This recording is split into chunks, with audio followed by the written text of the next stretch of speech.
2021년 4월 18일 주일 예배를 우리 하나님께 올려드리겠습니다. 묵상하며 우리 하나님께 더 가까이 나아갑니다. 묵상 기도 드리시겠습니다.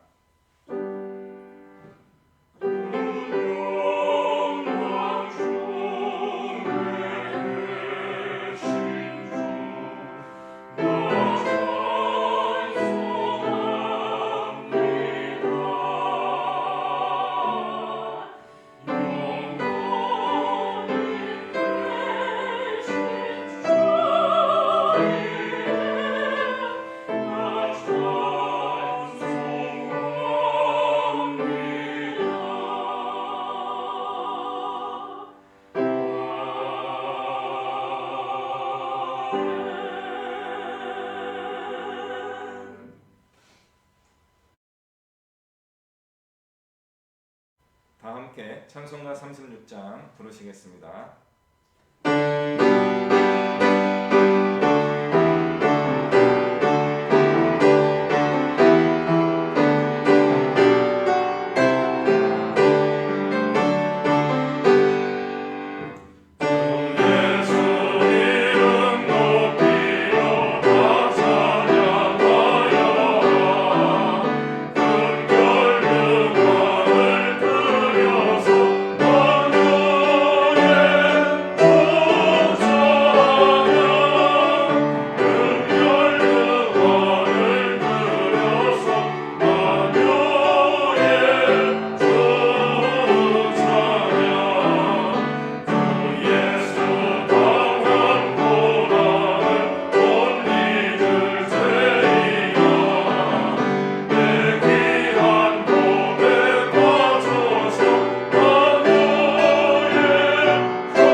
같이 기도드리겠습니다. 부활의 희망을 주신 하나님 아버지께 감사와 영광을 올려드립니다. 예수님을 진짜로 영접했는가를 묵상하는 지난 한 주였습니다. 새 생명을 얻었사오니 주님의 자녀답게 세상에 빛이 되어 살게 하시기를 간절히 원합니다. 주님의 행하시고 이루신 일들을 보게 하시고 많은 이들과 함께 주님을 높이게 하옵소서. 하나님 아버지, 지난 시간을 자복하고 회개하오니 용서하여 주시고 마음을 정결하게 하여 주시옵소서. 그리하여 우리의 삶이 감사되게 하시고 은혜되게 하시어 주님을 닮아가는 복된 삶이 되도록 인도하여 주시옵소서. 이 나라 이 민족의 지도자를 든든히 세워주시고 평화로이 하나 되길 기도합니다. 어둠 속에서 예배하는 자들을 긍휼히 여기사 자유롭게 예배하는 날이 속히 오게 하옵소서. 오늘 예배하는 모든 교회를 축복하시고 예안교회는 주께 더 칭찬받는 교회가 되기를 간절히 원합니다.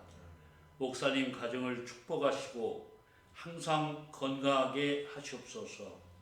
아버지 하나님, 우리 모든 심령에 주님을 향한 간절한 마음을 주시고 성령으로 충만케 되기를 원합니다.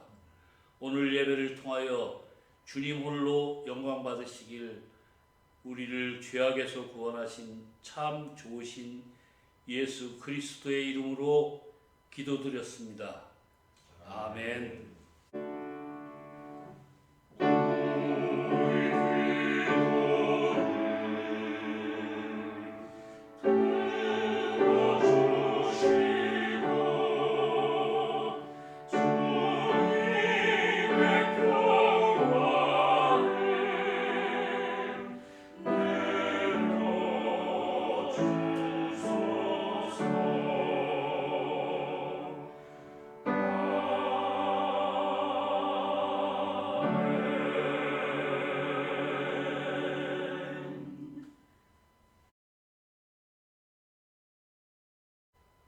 성경 말씀을 봉독하겠습니다. 로마서 11장 1절부터 5절까지의 말씀입니다. 그러므로 내가 말하노니 하나님이 자기 백성을 버리셨느냐? 그럴 수 없느니라. 나도 이스라엘인이요 아브라함의 씨에서 난 자요 베냐민 지파라. 하나님이 그 미리 아신 자기 백성을 버리지 아니하셨나니 너희가 성경이 엘리야를 가리켜 말한 것을 알지 못하느냐? 그가 이스라엘을 하나님께 고발하되 주여 그들이 주의 선지자들을 죽였으며 주의 제단들을 헐어버렸고 나만 남았는데 내 목숨도 참나이다 하니 그에게 하신 대답이 무엇이냐? 내가 나를 위하여 바알에게 무릎을 꿇지 아니한 사람 7,000명을 남겨두었다 하셨으니 그런즉 이와 같이 지금도 은혜로 택하심을 따라 남은 자가 있느니라. 아멘.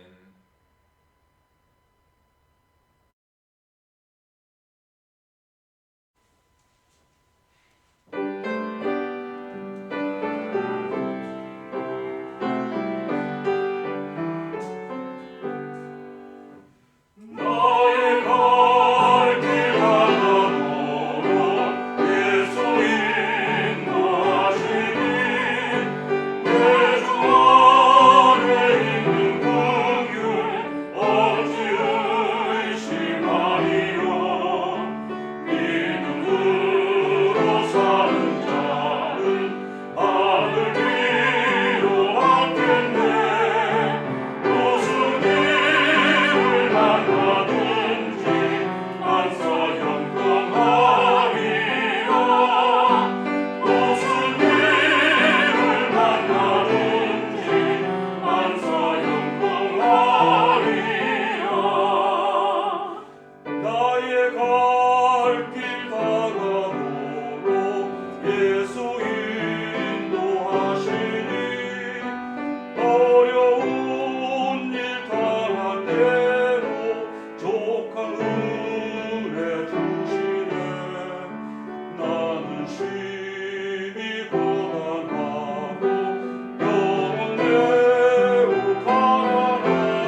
오늘 말씀 제목은 하나님의 은혜로입니다.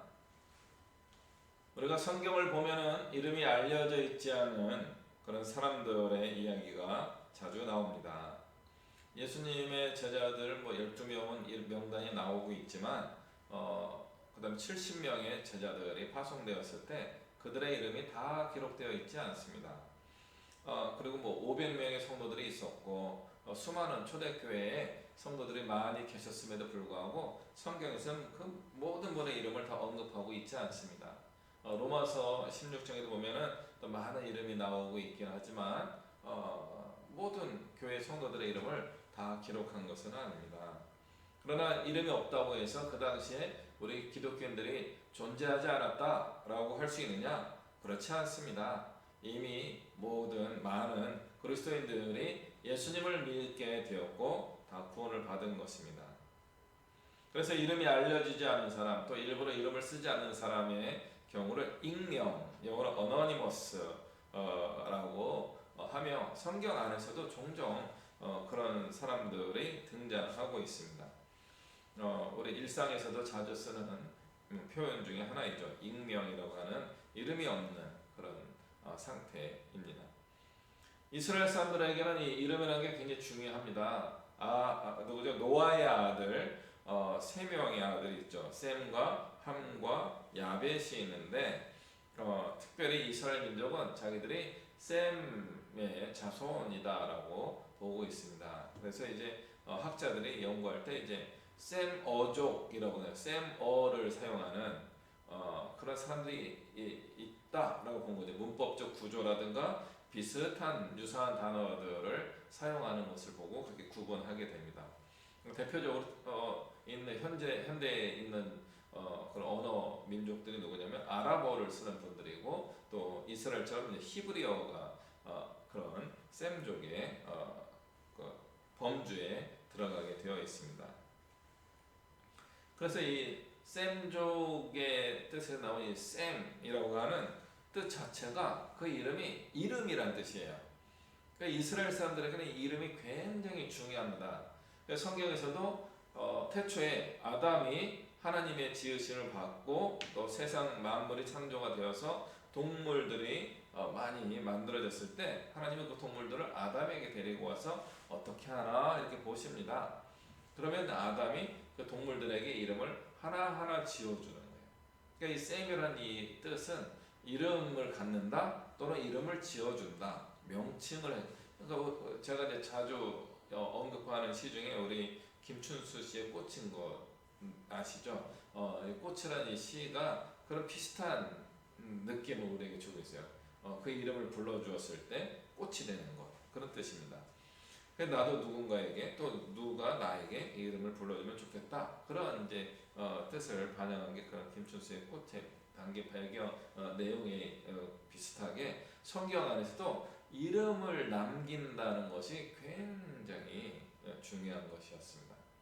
그럼에도 불구하고 익명, 이름이 알려지지 않은 어떤 사람, 이런 것들도 꽤 많이 중요하게 등장하고 있습니다.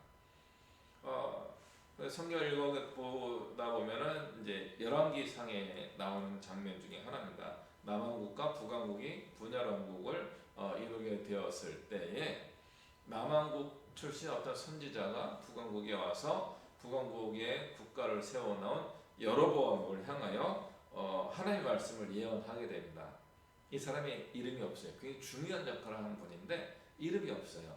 이분에 대한 평가가 뭐냐면 하나님의 사람이 와서 예언하고 선포하였다라고 되어 있습니다.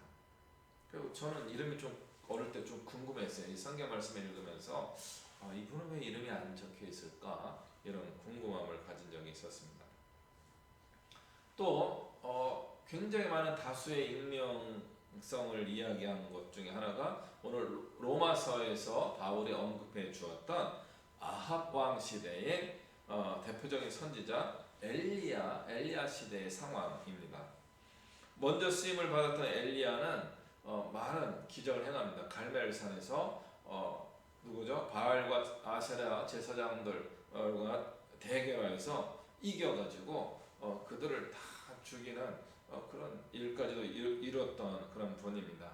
근데 이세벨이 너 내일 그 어제 죽은 선지자들과 같은 나의 선지자들과 같이 너도 죽을 거야 라고 협박하니까 뭐 이게 엘리야가 굉장히 당황하고 어려움을 겪게 됩니다.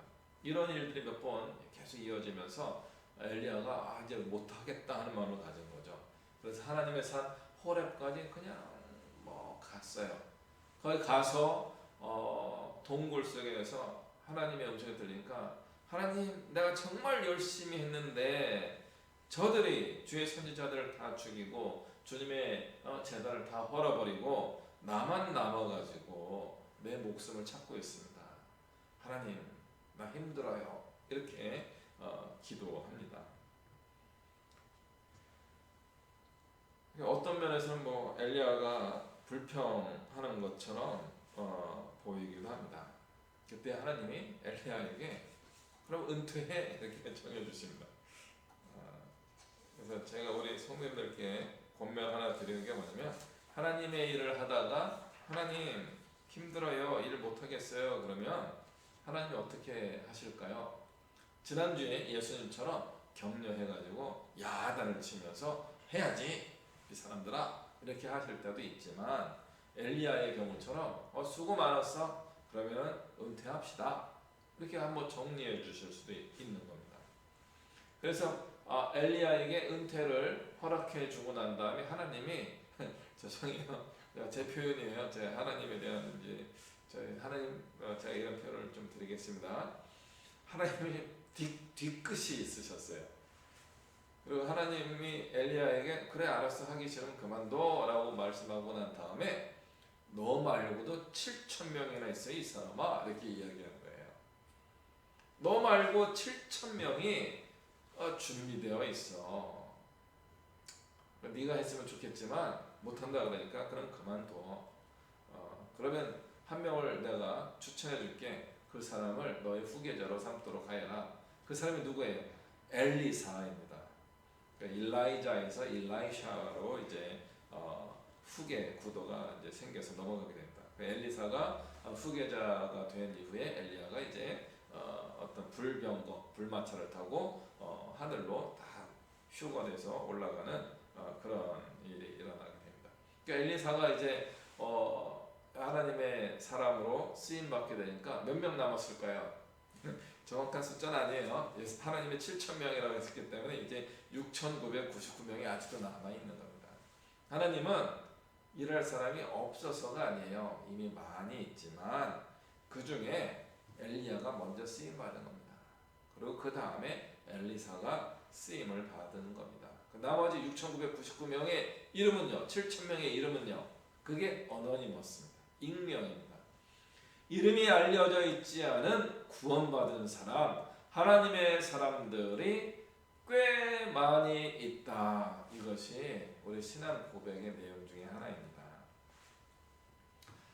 그럼에도 불구하고 예수님 시대에는 어땠습니까? 예수님 시대에는 부활하신 예수님이 지난주에 제가 전한 말씀에 의하면 믿음이 없는 것을 보고 야단을 치셨어요. 제가 그 부분은 자세히 보면서 왜 그러셨을까? 제가 생각을 해본 거죠. 예수님에게는 12제자밖에 없었던 겁니다. 70명의 제자밖에 없었던 겁니다. 500명의 어떤 확장된 제자 공동체밖에 없었던 겁니다. 그러니까 제대로 할 수 있는 사람은 몇 명이에요? 12명 정도밖에 없었던 거예요. 너희들밖에 없구나. 너네가 꼭 해야 되겠다. 제가 지난주에 말씀을 전하고 좀 덜 잘한 것 같다 하는 마음이 들어가지고 일주일 내내 계속 묵상을 했습니다. 왜 예수님은 제자들을 그렇게 야단치셨을까? 저는 야단치는 설교하는 게 좀 불편하긴 합니다. 왜냐면 우리 성도님들에게 야단치는 건가? 이렇게 보일 수 있기 때문에 그렇습니다. 그러나 저는 우리 성도님들을 아직은 우리 만난 지 얼마 안 되잖아요. 그리고 몇 분만 제가 대면에서 만나 뵙고 우리 전체 성도님들을 아직은 전체적으로 다 대면에 뵌 적은 없기 때문에 아직은 낯섭니다. 그러므로 제가 전하는 설교는 누구를 야단치는 설교가 절대 아닙니다. 무엇을 전하려고 했냐면 우리 기독교 신앙의 본질을 함께 찾아가려고 하는 열심을 가지고 전하는 겁니다. 그래서 기독교를 복의 종교다라고 하는 분들이 많이 계셔요. 그래서 저도 최선을 다해서 우리 성도들에게 복 받으세요, 복이 넘칠지어다, 뭐 이런 거 해드리고 싶어요. 그럼에도 불구하고 성경 말씀을 자세히 읽어보게 되면요, 성경 안에서는 사명이 굉장히 부각되어 나와 있습니다. 하나님의 부르심을 받아서 하나님의 일을 하는 사람으로 살아가는 것을 굉장히 소중하게 여기고 그것에 대하여 감사하고 그것을 기쁘게 그 사명을 감당하는 것, 이런 것들이 성경의 대부분의 내용이에요. 특히 신약 성경으로 넘어오면 이게 한 90% 이상이다라고 말할 수 있습니다. 그리고 나머지가 병을 고치고 물질의 복을 받고 어떤 명예의 복을 받고 하는 그런 내용들입니다. 그쪽이 잘못됐다 그런 뜻이 아니고 더 많은 부분을 우리가 복의 종교로 변화되면서 정말 더 크고 소중한 것을 우리가 소홀하게 여기는 일이 생길 수 있기 때문에 그런 부분들을 제가 본질을 찾기 위하여 같이 이야기하는 겁니다. 그러나 이것이 기계적으로 열심히 하는 것을 의미하는 것이 아닙니다. 어떤 일을 했기 때문에 인정을 받는 것은 아니다 하는 것도 또 말씀드리는 겁니다. 그러면서 조금 전에 제가 말씀드린 것처럼 예수님을 통해 직접 공부한 사람, 밀접하게 훈련받은 사람은 12명 정도밖에 안 되었습니다. 그리고 그 중에 한 명은 실패자였던 거죠. 가룟 유다는 실패했습니다. 그래서 예수님은 12명에서 11명 정도가 남았기 때문에 이 사람들 더 이상 실패하면 안 되는 거예요. 이 사람들이 잘 해야 되는 겁니다. 그래서 그들이 잘 해야 되기 때문에 야단을 치는 거예요. 격려하는 거예요. 할 수 있다 또는 해야 된다 하고 자꾸 밀어붙이시는 거예요. 엘리사가 힘들어요 할 때는 야 그만해, 너 말고도 7,000명이 있어.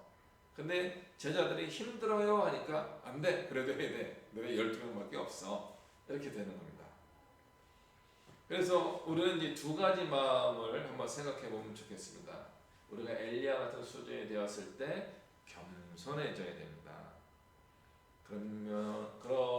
그러면서도 동시에 그래도 우리 하나님에게는 나밖에 없을 거야, 자부심을 가져야 되는 겁니다. 하나님은 나를 결국 쓰실 거예요. 여러분을 분명히 사용하실 거예요.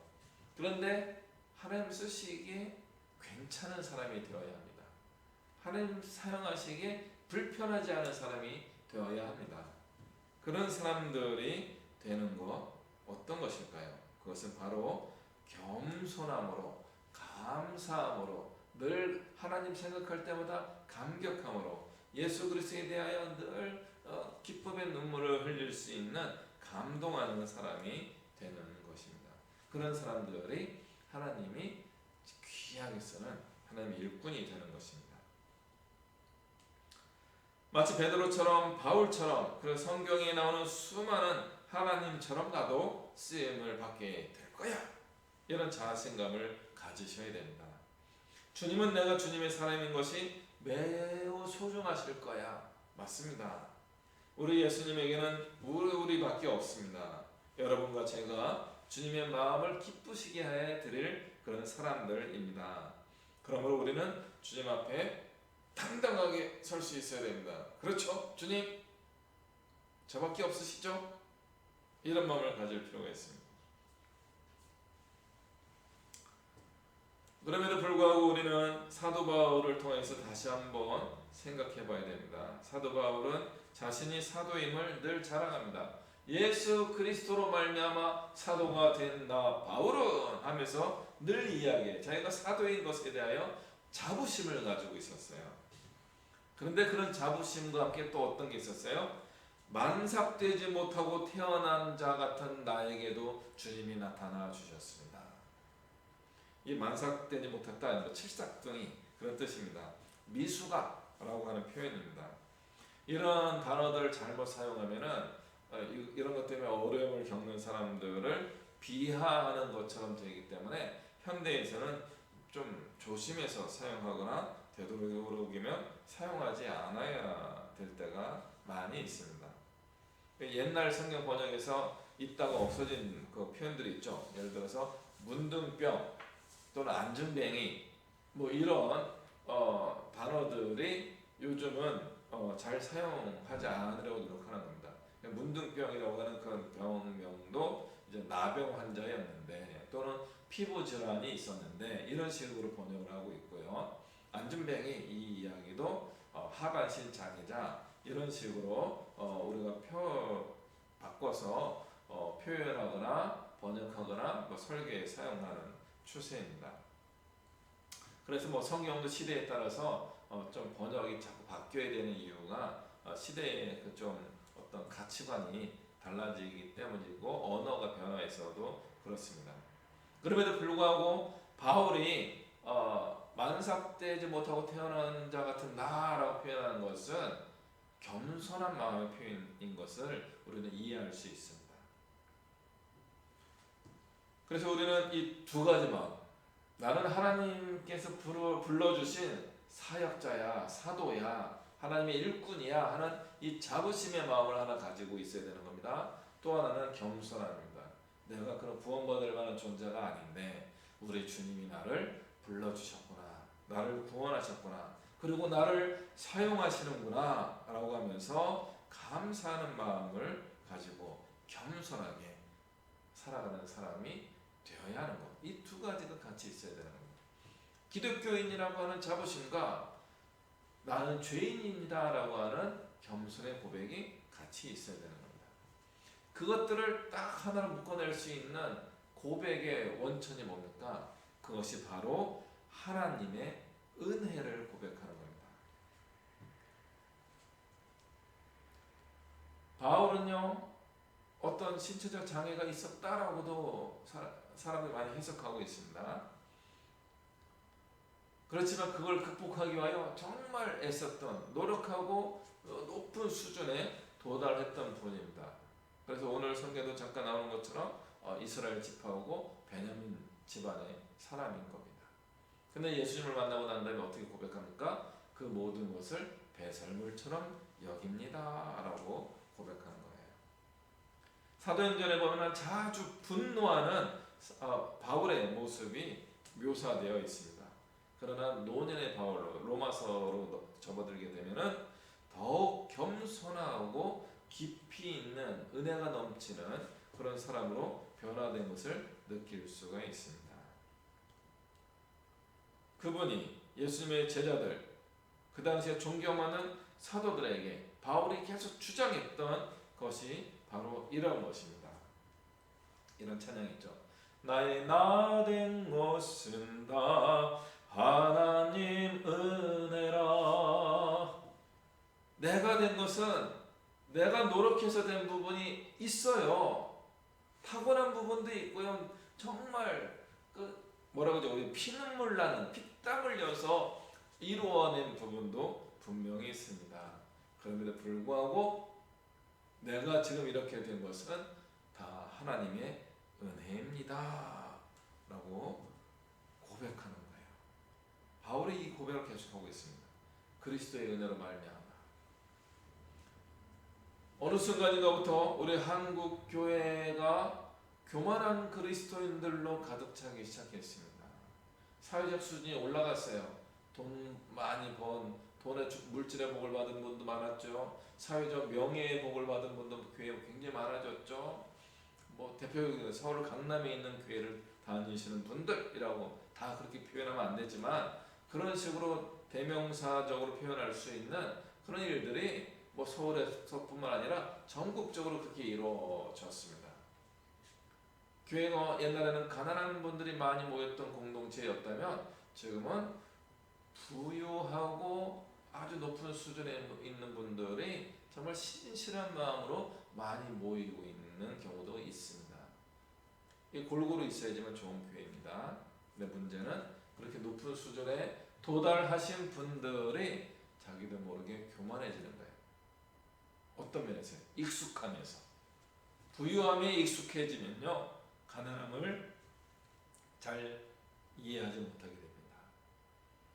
명예로움에 익숙해지면요, 조금 낮은 수준에 있는 사람들을 이해하지 못하게 됩니다. 왜 저렇게밖에 안 되지? 라고 생각하는 겁니다. 공부를 많이 하신 분들은 공부를 적게 한 분들을 이해하지 못할 수가 있어요. 물론 반대의 경우도 있지만 반대의 경우보다는 무엇인가 하나님으로부터 받은 것이 많은 분들이 조심해야 되는 것이 바로 이 부분입니다.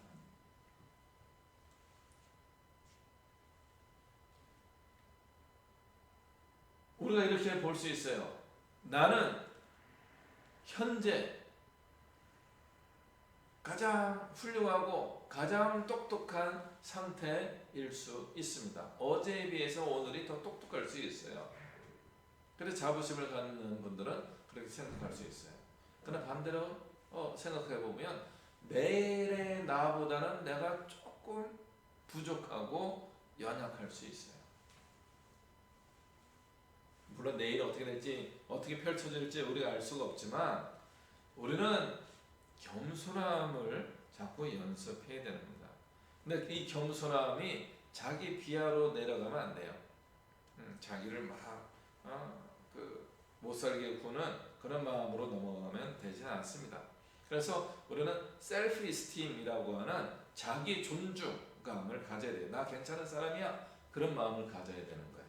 그러나 이런 마음을 가질 때 조심해야 될 게 뭐냐면 교만함의 함정에 빠지지 말아야 하는 겁니다.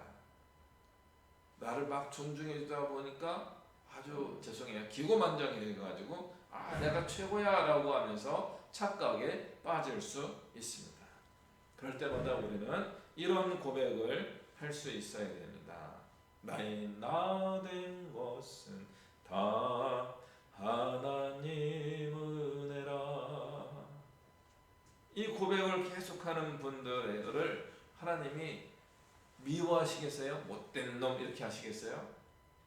내가 이렇게 된 것은 다 하나님의 은혜입니다 라고 하는 그 사람을 하나님은 정말 사랑하고 주목해 보시고 더 주고 싶어 하지 않으실까요? 우리는 지금의 수준에 만족할 필요는 없습니다. 우리는 조금 더 훌륭해지고 더 좋아지고 더 발전할 수 있습니다. 그리고 우리는 당장이라도 또 멋진 일도 또 해낼 수도 있습니다. 그렇지만 이 고백, 하나님이 나와 함께 하신다는 이 고백, 감사의 고백, 겸손의 고백이 같이 이루어질 때 하나님 우리에게 힘과 능력을 더해 주시고 더 의롭게, 더 멋지게, 더 복의 은혜복을 베풀어 주시면서 우리를 사용하실 겁니다. 구약 성경에서 우리에게 주는 굉장히 귀중한 엄중한 메시지가 있어요. 에서와 야곱에 대한 구절입니다. 아직 엄마 뱃속에 조성되어서 선악을 행하지 않았던 그때에 하나님이 하나를 택하여 더 사랑하시고 하나는 하나님께서 미워하셨다라고 표현하고 있어요. 어떻게 그럴 수가 있습니까? 우리가 고통을 겪다 보면 자꾸 우리는 에서의 정서를 갖게 되는 거예요. 하나님 어떻게 이럴 수가 있습니까? 왜 나를 이렇게 미워하시고 왜 나를 이렇게 힘들게 하십니까? 라는 에서의 정서로 자꾸 흘러갈 수 있어요. 그러나 우리는 그렇게 가면 안 되는 겁니다. 우리는 야곱의 마음을 자꾸 가야 되는 거예요. 힘들고 어려운 일이 생길지라도 하나님이 나를 정말 사랑하시지. 거짓말장이 속임수의 아주 대장급인 야곱을 하나님께서 끝까지 사랑하신 거예요. 그래서 그 사람을 믿음의 조상의 반열에 올려주시는 거예요. 그게 다 하나님의 은혜인 겁니다. 이스라엘 민족 중에서 그리스도인들을 그 핍박한 대표적인 사람이 사도 바울이에요. 그 사람을 하나님이 뽑으셔가지고 복음 전파의 선봉으로 만들어 주셨습니다. 그 고통과 어려움이 생길 때 우리는 에서의 마음으로 가는 것이 아니라 야곱의 마음으로 나 같은 사람을 하나님께서 어디에 쓰시려고 이런 고난을 극복하게 하시는가? 고통을 겪고 있는 사람은 바로 하나님이 선택한 사람들입니다. 그리고 그 고난에서 건져주시고 하나님이 기뻐하시는 일을 위하여 귀하게 사용하실 것입니다. 그리고 그 사람들에게는 복의 복이 넘치게 되어 있어요. 야곱의 이야기가 우리에게 주는 가르침이 많이 있지만 그 중에 하나가 바로 그것입니다. 야곱이 망했습니까? 아버지 이삭의 재산을 얼마나 물려받았습니까? 제로 물려받았습니다. 아버지 부자인 아버지의 재산을 전혀 물려받지 않더라도 자수성가했어요. 근데 야곱이 자수성가한 겁니까? 하나님이 복의 복을 더해 주신 겁니다. 요셉의 때는 더 놀라운 고백을 하게 만들어요. 요셉이 이야기해요. 가나안에 있는 것 다 버리고 오세요. 이집트에 오면, 애굽에 오면은 더 좋은 것들로 채워주실 것입니다. 우리 믿음의 사람들은요, 과거에 이뤘던 내가 저걸 얼마나 수고하면서 얻은 것인데 하고 그걸 붙들고 있지 않아요. 더 큰 복을 향하여 갈 때 아직 쓸만한 것임에도 불구하고 다 버리고 갈 수 있습니다. 야곱에게 배울 수 있는 게 바로 그거예요. 가나안에 쌓아두었던 모든 것을 버리고 이집트로 내려간 거예요. 아들 요셉을 만난 거예요. 하나님께서 거기서 가나안에서 그가 평생에 모았던 것보다 훨씬 좋은 것을, 물질적인 것을 공급하여 주시고 마음의 위로와 평화까지도 넘치게 회복하여 주시고 부어주셨습니다. 그 과정이 뭡니까?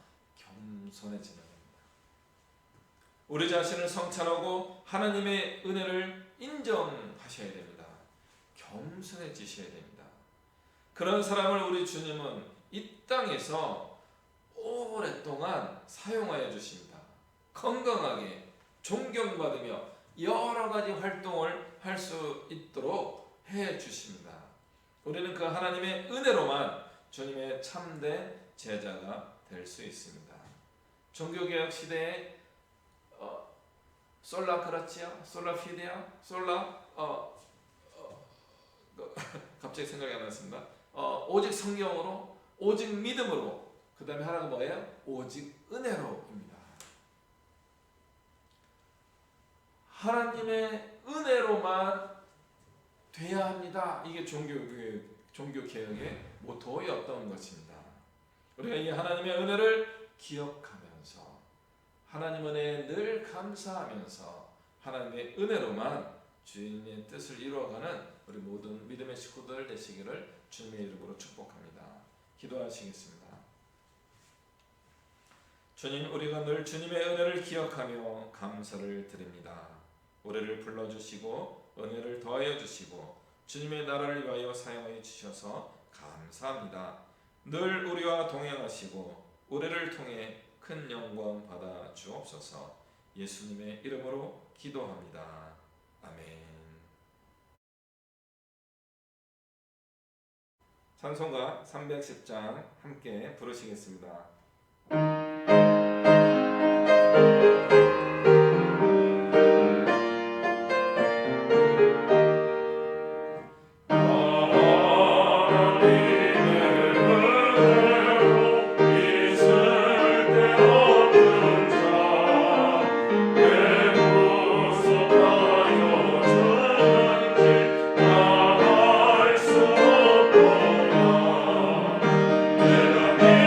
내가 믿고 의지하는 내 모든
기도하겠습니다.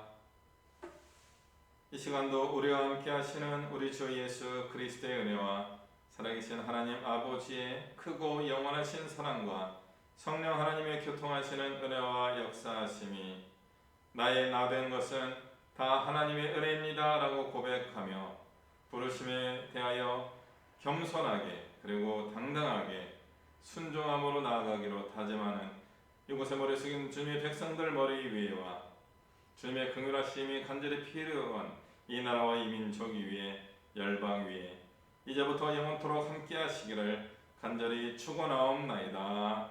아멘.